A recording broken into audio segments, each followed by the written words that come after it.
Well, Claire Price takes a look at the milestones of the strongman's election campaign. Zimbabwe's 89-year-old president is showing signs of his age.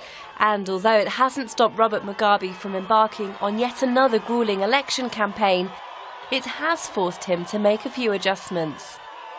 At a recent rally, Mugabe abandoned his usual walkabout, opting instead to wave from the back of a truck. And during his speech, he leaned heavily on his elbows, indications of the strong man's frailty despite his fighting words. Go into that battle with the full knowledge that there is a political enemy, that this is a do or die struggle. Mugabe won Zimbabwe's first post-independence elections in 1980. At the time, he was seen as a revolutionary hero, fighting the evils of colonialism and capitalism. But as his presidency wore on, he became increasingly hardline, seizing white-owned farms and setting his personal militia on anyone who stood against him. Even now, what Mugabe lacks in physical strength, he makes up for in political muscle.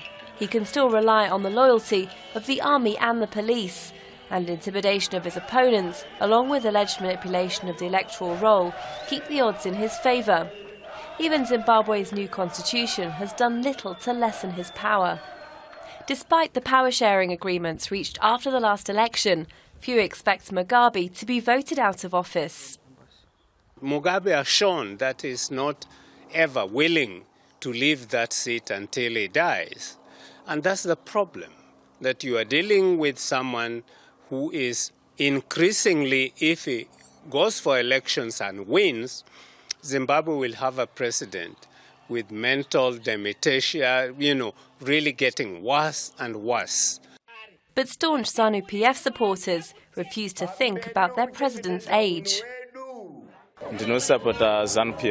I support ZANU-PF, and we are going to win these elections resoundingly. We support President Mugabe because he brought freedom. We are now free, so we will continue voting for him till Amen. Mugabe will take on his younger rival Morgan Tsvangirai when the country goes to the polls on the 31st of July.